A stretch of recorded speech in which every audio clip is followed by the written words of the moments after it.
বিশ্বজুড়ে সংবাদ মুহূর্তে প্রকাশ। উৎসব নাকি অব্যবস্থাপনা?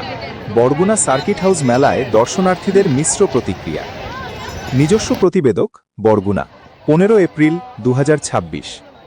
বরগুনার ঐতিহ্যবাহী সার্কিট হাউস মাঠে শুরু হয়েছে 3 দিনব্যাপী মেলা। তবে মেলা ঘিরে সাধারণ মানুষের যে ব্যাপক উৎসাহ উদ্দীপনা ছিল, মাঠের বাস্তব চিত্র যেন তার উল্টো।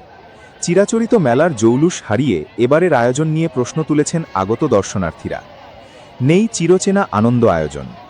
মেলার প্রধান আকর্ষণ হিসেবে সাধারণত যে নাগরদোলা বা শিশুদের জন্য নৌকার রাইড থাকে, এবার তার কোনো দেখা মেলেনি সার্কিট হাউস ময়দানে। যান্ত্রিক বিনোদনের অভাব মেলা প্রাঙ্গণকে অনেকটাই ম্লান করে দিয়েছে। বিশেষ করে শিশুদের নিয়ে আসা অভিভাবকরা রাইড না থাকায় হতাশ হয়ে ফিরে যাচ্ছেন।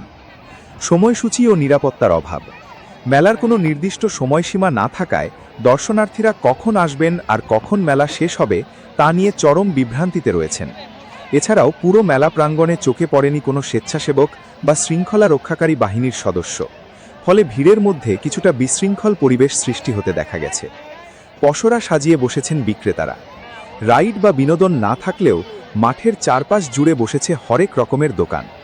আচার, প্লাস্টিক পণ্য ও ঘর সাজানোর জিনিসের দোকানে কিছু ভিড় দেখা গেলেও দর্শনার্থীদের অভিযোগ, উদ্যোক্তাদের পরিকল্পনার অভাবে মেলাটি তার পূর্ণতা পাচ্ছে না।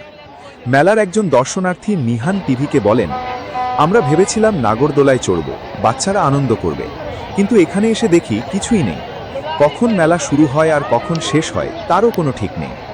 আয়োজক কমিটির পক্ষ থেকে সুনির্দিষ্ট কোনো বক্তব্য পাওয়া না গেলেও 3 দিনের এই মেলা শেষ পর্যন্ত কতটা প্রাণবন্ত হবে তা নিয়ে সংশয় থেকেই যাচ্ছে।